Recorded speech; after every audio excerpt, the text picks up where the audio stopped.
So today we're going to talk about the history of foreign aid programs, because as I was saying before, we're very flexible in this series. We can sort of pick and choose what's sort of interesting or what's of contemporary relevance, and there's still a lot of discussion of foreign aid, and there's increased debate about how useful it is, and the economic consensus on this question has flipped and flopped over the years, and I'm going to try to trace that for you.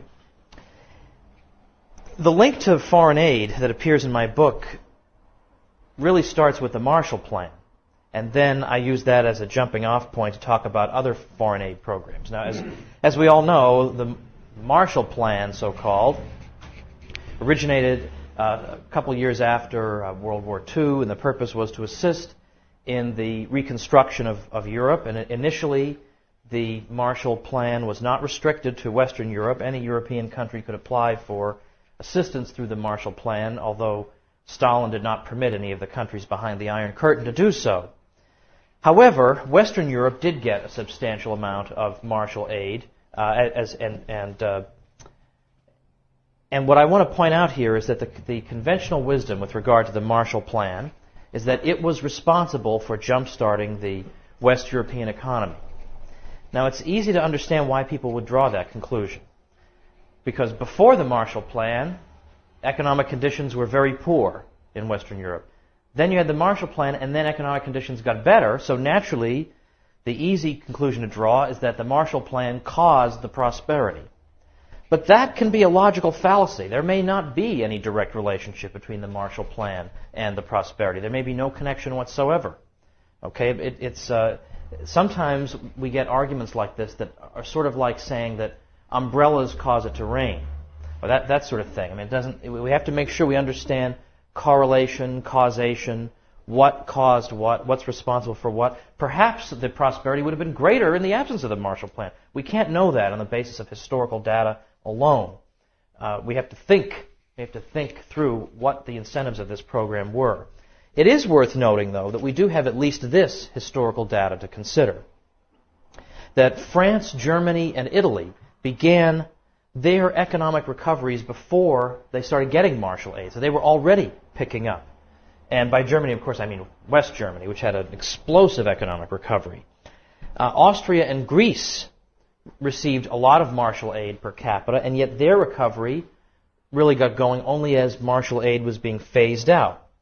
Britain received twice as much Marshall aid as West Germany did, and yet British economic growth dramatically lagged behind that of the Germans. So, given this, I think it's increasingly plausible to suggest that perhaps the Marshall Plan was not itself responsible for the recovery. What was responsible for the recovery? Well, the return to market economies after the war. I mean, there were tremendous wartime economic controls in all these countries, and with the end of the war came the end of those controls gradually in some cases, and the result was great prosperity. And I quote German economic minister Ludwig Erhard, who said, "We decided upon and reintroduced the old rules of a free economy, the rules of laissez-faire. We abolished practically all controls over allocation, prices, and wages," and so on and so forth. So we just moved away from the controls. And in fact, West Germany's economy recovered so dramatically that it's still one of the great miracles or success stories of the 20th century. So it does not seem to have borne much relationship to the Marshall Plan. And I also point out that the way the Marshall Plan was set up, for every dollar that you got in Marshall Plan assistance, the government of the recipient country had to increase its public expenditures by $1. So obviously you're expanding the size of the public sector, which is not necessarily the path to recovery. Well, whatever the truth of the Marshall Plan situation, what's worth remembering is that people thought the Marshall Plan had been successful. That's the important thing. People thought it had been successful. They thought that this was how you take a depressed economy and you revive it again. You just infuse it with money. You just throw money at it. Now, this conclusion, which I think is an erroneous conclusion, was then applied to the Third World, the less developed nations, as they're sometimes called. And the thinking was that we need to infuse them with capital the same way we did in Western Europe, and they'll have wonderful results to show for it as well. But it's not so clear that really is such a good idea. And so this is what I really want to spend time talking about here. I'm sure you all remember a few years ago when the Asian tsunamis hit, and when that terrible tragedy occurred, some people took the opportunity to lecture the U.S. government for its supposedly inadequate commitment to development aid to the third world, that not only was the U.S. government stingy when it came to disaster relief, such as for the tsunamis, but that in general, the United States had, it was argued, a very poor record in general over the years leading up to the tsunami. Not just disaster relief, but development aid to the third world in general was not forthcoming from the United States in substantial amounts. And some conservatives immediately rushed to the defense of the U.S. government and said that, well, there was $108.5 billion given in foreign aid by the nations of the world in 2003, the year before the tsunamis, and the U.S. alone had contributed nearly $38 billion, which was over a third of the total. Now, this argument is certainly true, but it misses the point, because this argument takes for granted that development aid is a good program in the first place. But in fact, development aid from the West to the less developed nations was one of the more expensive failures of the second half of the 20th century. By the end of the Cold War, over $2 trillion, that's inflation-adjusted dollars, had been given to less developed countries, sometimes just called LDCs. Well, what did they have to show for it? Not much. The U.S. Agency for International Development, in a 1989 report, acknowledged, and I'm quoting the report, that only a handful of countries that started receiving U.S. assistance in the 1950s and 1960s has ever graduated from dependent status. A Clinton administration task force later on into the 1990s conceded that, and this is again quoting the Clinton administration, despite decades of foreign assistance, most of Africa and parts of Latin America, Asia, and the Middle East are economically worse off today than they were 20 years ago. In 1997, a World Bank report that looked back on the world's experience with foreign aid concluded as follows. Governments, that is recipient governments, embarked on fanciful schemes. Private investors, lacking confidence in public policies or in the steadfastness of leaders, held back. Powerful rulers acted arbitrarily. Corruption became endemic. Development faltered and poverty endured. Well, the economic arbitrariness encouraged by foreign aid was to be expected because governments don't have to pass a profit and loss test the way private investors do, so governments can get away with allocating money toward economically dubious projects that may yield high-profile jobs and therefore support for the regime in the short run. Well, individual examples of economic retrogression among recipient governments are everywhere. Over the past decade, for example, Egypt's percentage of people in extreme poverty has remained unchanged despite the billions that country has received. Egypt, as you may know, is the second largest beneficiary of U.S. aid. When Zambia became independent in 1964, its people's annual income per capita was $540. That's in 2001 dollars. By 2000, they were making only $300. Despite $6 billion in foreign aid from 1980 to 1996 alone. And the list goes on and on like this for scores of countries. Peter Boone is an economist who's done some work in this area, and he compiled data for 97 countries receiving aid over a 20-year period and found no significant correlation between aid and poverty reduction. He likewise found nothing to indicate that aid increases life expectancy figures or primary school enrollment in countries receiving it. Foreign aid, if anything, has likely slowed the process of economic reform.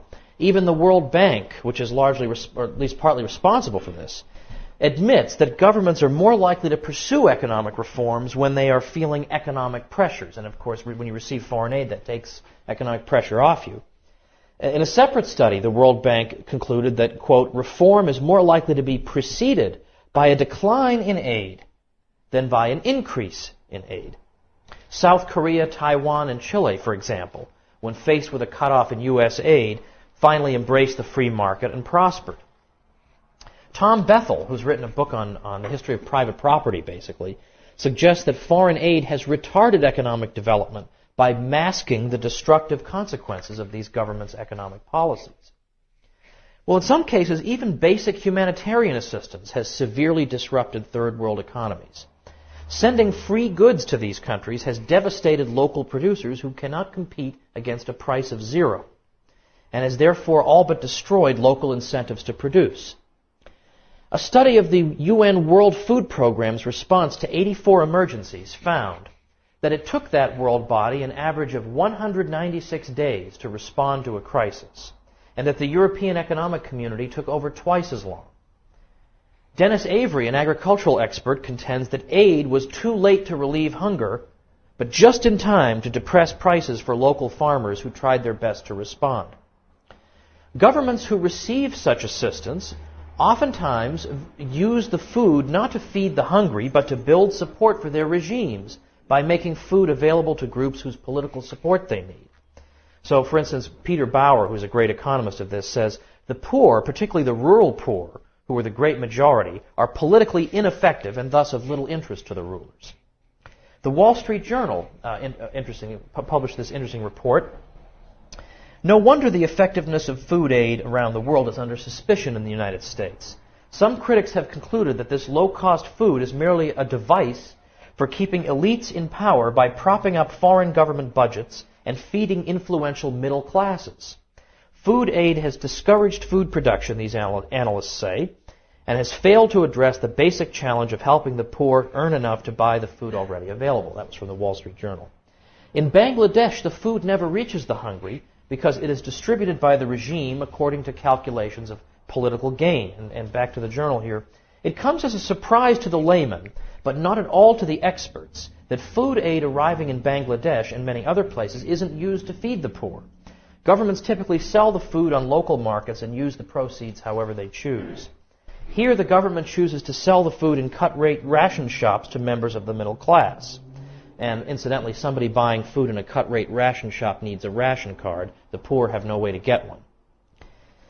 Now, Americans who have grown cynical about foreign aid because it seems correlated with corruption are actually onto something, according to the latest research. In particular, an article that appeared a few years ago in the American Economic Review argued that, and this is from their words, increases in aid are associated with contemporaneous increases in corruption, and that corruption is positively correlated with aid received from the United States. Parade magazine, not long ago, published a ranking of the 20 worst dictators currently in power. The U.S. government, it turns out, has contributed aid to all but one of them. That's Saudi Arabia's King Abdullah, if you're keeping score here. According to a Brookings Institution report, the history of U.S. assistance is littered with tales of corrupt foreign officials using aid to line their own pockets, support military buildups, and pursue vanity projects. It is no wonder that few studies show clear correlations between aid flows and growth. The situation, as I think we all know, is especially serious in Africa. African government officials have become so well known for their attachment to fancy automobiles that Swahili now has a word, wabenzi, that means men of the Mercedes-Benz. A Kenyan human rights activist reports that since independence in Africa, government has been seen as the personal fiefdom a leader uses to accumulate wealth for himself, his family, his clan. He cannot be subjected to criticism by anyone, and everything he says is final. It has been said that what Africa needs is its own Marshall Plan. Now, as I said, I've already suggested the Marshall Plan itself may not have been responsible for Western Europe's recovery, but let's assume that the Marshall Plan was a wonderful thing, even if we assume that it was appropriate and wise. The fact is that Africa has already received the equivalent of 5 Marshall Plans and continues to receive annual aid packages comparable to what Western Europe received in each of the 4 years of the original Marshall Plan. The results are, I think, obvious enough. Even the New York Times, which always takes 3 decades longer to recognize a truth than anybody else, admitted during the 1990s that 3 decades of foreign development assistance in the Third World has failed to lift the poorest of the poor in Africa and Asia much beyond where they have always been. It had simply fattened political elites. Well, that came as a big surprise to the New York Times, but not to anyone who knew anything about the subject. The Times gave its readers the impression that no one could have known the dismal results that Third World development programs funded by the West would have. Well, somebody did know, and tried for decades to warn people of the effects that these policies would have. And that man in particular was Peter Bauer. Peter Bauer is one of these people who spent decades of his career as that lone voice in the wilderness, crying out and being ignored by everybody. However, because there is occasionally some justice in this world, he lived to see his own vindication. By the time of his death not long ago, just a matter of a few years ago, Bauer was recognized as a prophet for the things he had said that were ignored in the 60s when all the fashionable economists were arguing to the contrary. Bauer, actually shortly before he died, was honored with something called the Milton Friedman Prize, which is a lifetime achievement award that carries a monetary prize of $500,000. So, he suffered for a while, but then he turned out he did okay. Well, Bauer taught economics at Cambridge University and later at the London School of Economics, which is really where he spent the bulk of his career. For years, Bauer once said, the field of development economics had remained immune to inconvenient evidence. Well, by the last 2 decades of Bauer's life, that had finally begun to change by the 1980s, thanks in no small part to his own work. The fact is, foreign aid has served to prop up brutal and corrupt regimes and shelter them from the economic consequences of their own destructive policies. It has subsidized programs such as, for example, import substitution, talk about that later, that have destroyed developing countries' export sectors. It has politicized life in these countries as hostile groups struggle with each other to seize control of the increasingly lucrative coffers of the state apparatus. It has delayed or derailed essential economic reforms, and after 5 decades of such assistance, the results are essentially all bad. Now, it wasn't supposed to happen this way, of course. In the decades following World War II, foreign aid was sold to Western taxpayers as a profound moral obligation that no person of goodwill could oppose. What are you, some kind of extremist?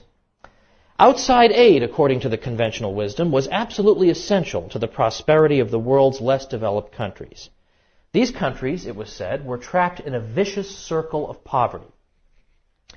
What does vicious circle of poverty mean?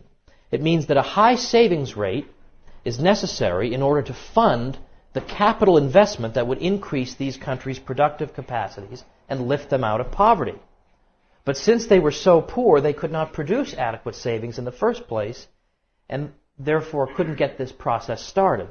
Foreign aid programs were intended to provide this capital. Well, Bauer insisted from the beginning that this argument that outside infusions of capital were essential in order for countries to escape the vicious circle of poverty, he argued that this was invalid, even laughable. He said, if it were really true that infusions of outside capital were necessary to spur economic development, then how did the first countries to develop manage to do so? Imagine a world in which everybody's basically living at the level of the Stone Age.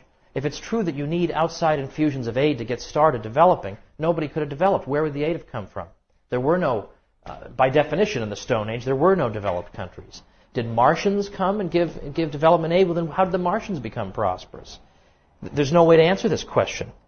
So at a time when there were no developed countries to aid them, the first countries to develop managed to develop anyway. So again, Bauer himself said it would have been impossible for any country to develop and everyone would still be living in the Stone Age if this vicious circle of poverty thesis were correct. He said, there is not a single instance in history when external donations were required for the economic development of a country. Economic prosperity depends on people's attributes, attitudes, motivations, mores, and political arrangements. If the conditions for development other than capital are present, the capital required will either be generated locally or be available commercially from abroad to governments or to businesses. If the required conditions are not present, then aid will be ineffective and wasted. Well, over the course of his many books and articles, Bauer showed that cultural attitudes and institutional arrangements have played a critical role in determining the economic performance of a nation. So, for example, the people who believe in fatalism or collectivism rather than in personal responsibility will be less likely to undertake the risks associated with entrepreneurship. Hernando de Soto demonstrated the importance of institutions when he investigated the poor economic performance of his native Peru. He found that insecure or poorly defined property rights were at the root of much of what ailed his country. He also showed that the suffocating effects of regulation, a factor almost entirely neglected in the economic development literature, had played a substantial role in Peru's woes. So he found, for instance, that it took the equivalent of 289 workdays, 81 meters of forms, and 8 overt bribes to legally establish a small clothing factory in Peru. And then people scratch their heads, why is Peru not doing well? I wonder. In spite of all this scholarly work, and the second thoughts that so many former supporters of foreign aid had begun to have as the last century, the 20th century, came to a close, by the early years of the 21st century, though, the old, long-exploded platitudes of foreign aid advocates were back in force once again, almost as if Bauer had never existed. Even the vicious circle of poverty made a comeback.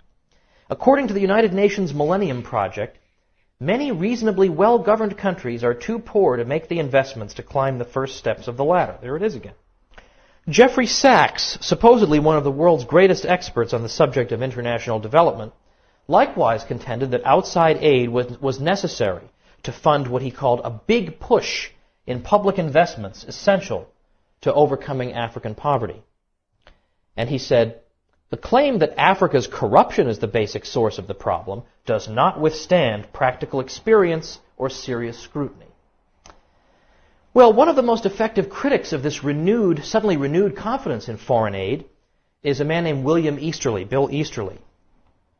Easterly left the World Bank following the controversy surrounding his 2002 book, The Elusive Quest for Growth, which criticized traditional foreign aid programs. Now a professor at New York University, Easterly consistently throws cold water on this propaganda. Now here's an excerpt from Easterly's work. Easterly, by the way, found he had to leave the World Bank in effect because here he had just written this book condemning the World Bank's programs. It suddenly became uncomfortable for him to work there any longer. So he's a professor at NYU now. But here's what he says.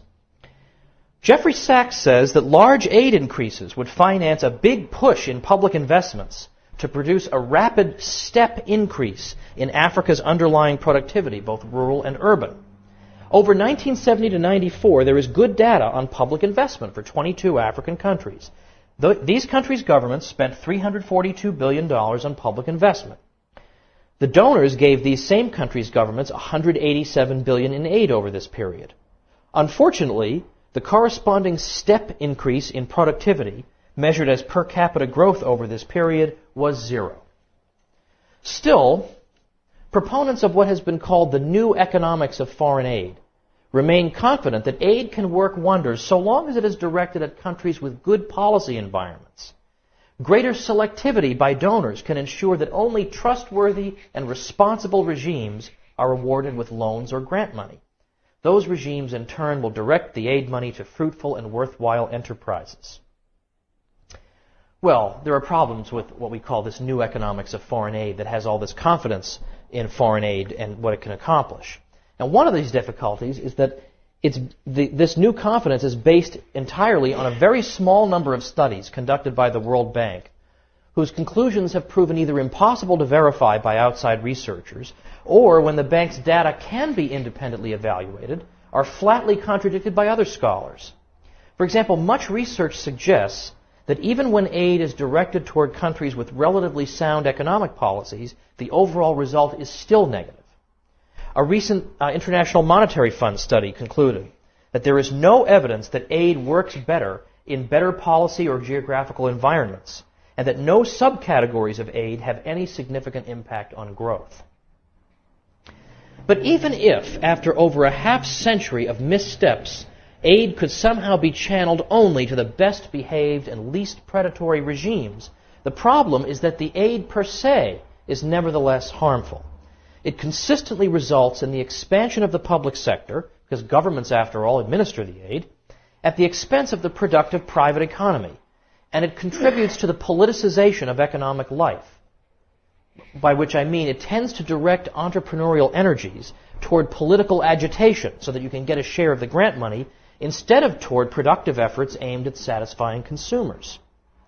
Frederick Erickson, writing in the Journal of Economic Affairs, writes, "Aid dependency alters incentives and strategies, creating a political economy entrenched in every fiber of society, where additional wealth is easiest created by more aid, not by reforms or producing more efficiently. Aid dependency dilutes the very same process that makes societies affluent. It hampers the true source of wealth creation, namely behavioral change." Unsurprisingly, ethnic and other tensions have sometimes risen as competition of control for control of the state apparatus and its foreign largesse has intensified. The results have at times been violent, particularly in the cases of such Western aid recipients as Burundi, Kampuchea, Ethiopia, Indonesia, Iraq, Nigeria, Pakistan, Tanzania, Uganda, Vietnam, and Zaire.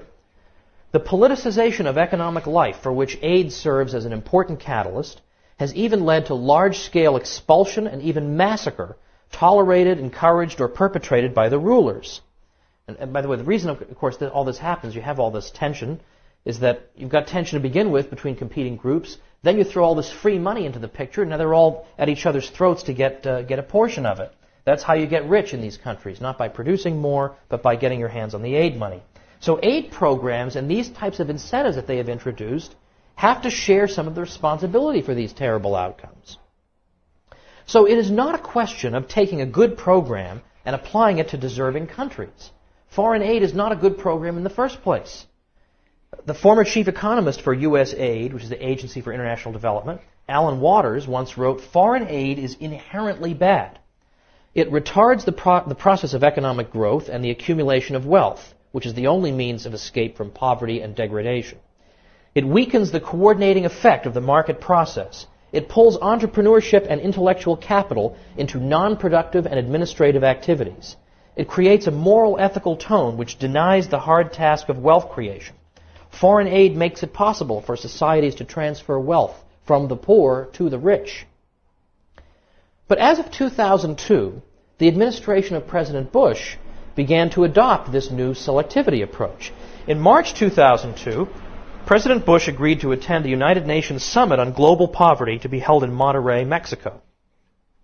Perhaps to disarm some of his detractors, because Bush had spoken against foreign aid numerous times in the past. Shortly before leaving for Monterrey, the president announced his intention to increase foreign aid by $5 billion over the next 3 years. But instead of the global huzzas they expected, the White House heard only crickets. James Bovard tells what happened next.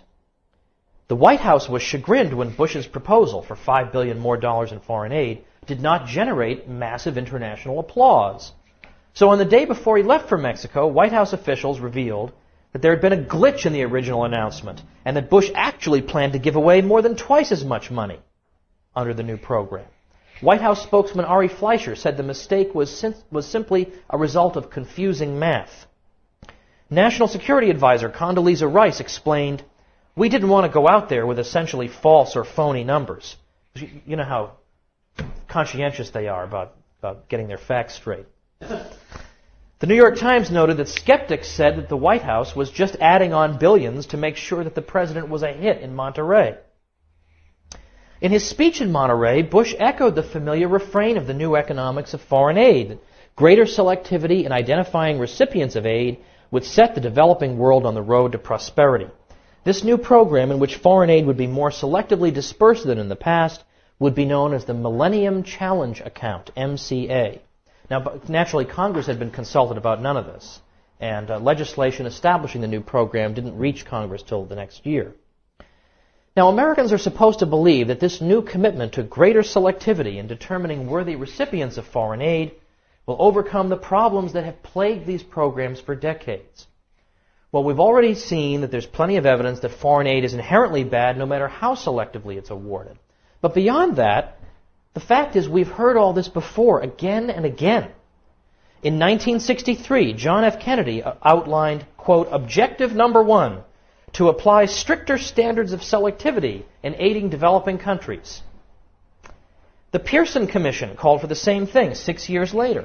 In 1985, a special task force on foreign aid declared the relief of poverty depends both on aid and on the policies of the recipient countries. Another major government report, nearly 30 years after the original statement by Kennedy, was still noting, even very well-designed projects cannot succeed in a poor policy environment. We've been hearing this again and again and again. So if programs that have entrenched human misery and consistently failed for 5 decades cannot be called failures, then nothing can. If history is any guide, no one should place his hopes in yet another new and improved foreign aid program. But there are some things Westerners can do for their brethren in the developing world. For example, give sound economic advice. Showcase success stories like Hong Kong, which has prospered fantastically without foreign aid, even though it seems like a natural candidate for foreign aid. No local energy sources, shortages of water, shortages of everything, and yet it adopted the free market, it exploded with prosperity, it's got very secure property rights there, and what do you know? As I point out in my book, as time went on, Hong Kong became so productive, so successful, that Britain and the United States began asking it not to export so many wonderful products to them because they couldn't cope with it all. They could repeal agricultural subsidies and some of their tariff restrictions, which would help the developing world more than all these foreign aid programs put together. This is not brain surgery. Economist Mancur Olson said very simply in 1993 that the world's economically successful countries all possessed relatively secure property and contract rights, while all the unsuccessful ones did not. And by the way, even with all this talk about this new approach to foreign aid, the older view is still very much present. Even in this age of the Millennium Challenge account, the U.S. government is still set to disperse about the same amount of standard foreign aid, and will continue to ship about $10 billion abroad annually, even with this new program in effect. So that'll just be on top of the standard aid. So there, in case anyone needed it, is more evidence that the only thing we learn from history is that nobody learns from history.